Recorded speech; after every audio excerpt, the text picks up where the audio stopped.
Hi friends, मैं Sanjay Kumar Mundra indianrenters.com से। मैं 25 साल से आईटी इंडस्ट्रीज में हूँ और करीब 18 साल से रेंटल इंडस्ट्रीज में हूँ। मैं आज आपके लिए एक बहुत ही इंटरेस्टिंग वीडियो लेके आया हूँ। मैं आपको बताऊंगा कि कैसे स्मार्ट रेंटिंग की जा सकती है।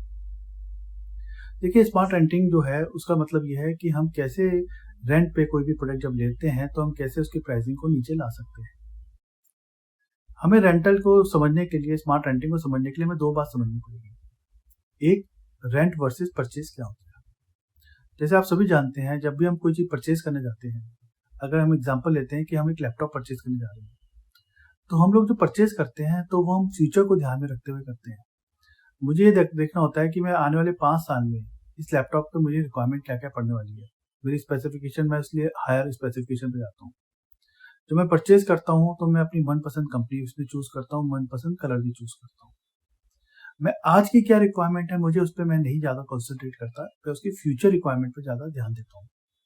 तो इसलिए मैं आज की तारीख का सबसे लेटेस्ट लैपटॉप परचेज कर लेता हूँ। लेकिन जब आप रेंटिंग की बात करते हैं, रेंटिंग हमेशा की जाती है आज को लेके और आपकी रिक्वायरमेंट को लेके, कि आपको एक्चुअल रिक्वायरमेंट आपकी क्या है। अगर आपको लगता है कि आपको केवल नेट सर्फिंग करनी है, आपको स्प्रेडशीट पे कोई काम करना है, कोई टेक्स्ट मैटर पे काम करना है, तो आपको एक बहुत बेसिक लैपटॉप से आपकी रिक्वायरमेंट फुलफिल हो सकती है। आपको i3 लैपटॉप से आपका काम हो सकता है, आपको may be dual core laptop से भी आपका काम हो सकता है। तो फिर रेंटल पे जाते वक्त आपको कभी भी लेटेस्ट की बात नहीं करनी चाहिए कि मुझे i5 चाहिए, i7 लैपटॉप चाहिए, हायर कॉन्फ़िगरेशन लैपटॉप। आपको अगर ये लगता है कि आने वाले 4 साल में या 2 साल में या 1 साल में या 6 महीने बाद में आपको एक हायर कॉन्फ़िगरेशन की रिक्वायरमेंट पड़ सकती है, जब आप रेंट पे लैपटॉप ले रहे हैं, तो आपको करना ये है कि आपके अपने जो डीलर है जिससे आप लैपटॉप रेंट पे ले रहे हैं, आपको उससे ये चीज समझनी पड़ेगी कि अगर आप अपने लैपटॉप को अपग्रेड करवाते हैं, लेट्स से अगर आज आप लैपटॉप ले रहे हैं i3 का लैपटॉप, और उससे अगर बात करते हैं कि अगर आने वाले 2 महीने बाद में मुझे अगर i5 लैपटॉप की रिक्वायरमेंट पड़ी या i7 लैपटॉप की रिक्वायरमेंट पड़ी, तो क्या वो उसको चेंज कर देगा? और वो चेंज कर देगा तो वो कितने पैसे एक्स्ट्रा लेगा? क्या वो डिफरेंस प्राइस ही लेगा या कुछ और एक्स्ट्रा लेगा? अगर ये बात आपकी उससे क्लियर हो जाती है, तो आज आपको लैपटॉप लेते वक्त आपको आज की स्पेसिफिकेशन, आज की रिक्वायरमेंट को ध्यान में रखते हुए आपको लैपटॉप लेना है। होता क्या है कि जैसे मान लीजिए आपने मेरे से एक डिमांड की कि आपको एक लैपटॉप चाहिए। अब मेरे पास मान के चलता हूँ कि मेरे पास मान लीजिए 100 लैपटॉप की किटी है। अब जब आपने मेरे से डिमांड की लैपटॉप की और आपने मुझसे एक स्पेसिफिकेशन मुझे आपने उसमें बताया कि मुझे एक्स जनरेशन का एक लैपटॉप चाहिए।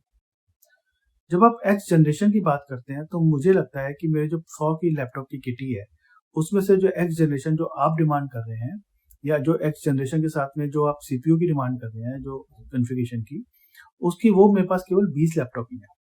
अब आपने क्या किया, मेरे लैपटॉप की किटी को आपने मेरा छोटा कर दिया। अब उसके बाद में, क्योंकि आप जब परचेज करते हैं तो आप कलर पे भी जाते हैं, तो आपने बोला मुझे कलर जो है वो आप कोशिश कीजिए ब्लैक कलर दे दे या ग्रे कलर दे दे। तो वो जो 20 लैपटॉप मेरे पे बच गया, 20 लैपटॉप की किटी को आपने घटा के हो सकता है आपने उसको 10 पे ले आएंगे। अब आप क्या करते हैं, आप डिमांड करते थे कभी कभी ब्रांड को भी लेके कि मुझे एक्स ब्रांड ही चाहिए।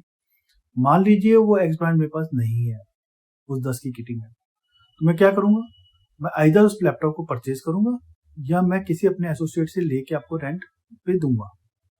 अगर मैं परचेज करूंगा तब भी मेरा रेंट महंगा हो जाएगा, या मैं किसी से आपको लेके दूंगा तब भी मेरा रेंट आपको महंगा हो जाएगा। तो आपने क्या, वो बहुत स्पेसिफिक कर दिया मुझे रेंट पे लेते हुए। तो मेरा मानना, मेरा कहना आपसे यही है कि आप बहुत स्पेसिफिक मत कीजिए जब तक कि आपकी एक्चुअल रिक्वायरमेंट ही वही ना हो। आप स्पेसिफिक मत कीजिए, आप चॉइस छोड़ दीजिए डीलर के ऊपर कि वो आपको क्या बेस्ट ऑफर कर सकता है। क्योंकि आपको लैपटॉप जो यूज करना है वो आज के ध्यान में रखते हुए करना है कि आज आपकी जो रिक्वायरमेंट है वो उससे अगर फुलफिल कर रही है तो आपको कोई फर्क नहीं पड़ता। आपको जब नेक्स्ट टाइम आपको जब हायर कॉन्फ़िगरेशन चाहिए होगी तो आप उससे हायर की डिमांड कर सकते हैं। तो हमेशा ध्यान रखना रेंटल में कि जब भी आप कोई चीज रेंट पे आप लेना चाहते हैं, तो आज को ध्यान में रखते हुए, आज की स्पेसिफिकेशन को ध्यान में रखते हुए, आज की रिक्वायरमेंट को ध्यान में रखते हुए आप रेंटल की बात कीजिए। जब भी आप इस टाइप की बात करेंगे, आप कॉन्फ़िगरेशन जब हायर की बात नहीं करेंगे आप उनसे, तो आपको रेंट जो है वो हमेशा एक रीजनेबल प्राइस पड़ेगा। Thank you. Happy renting.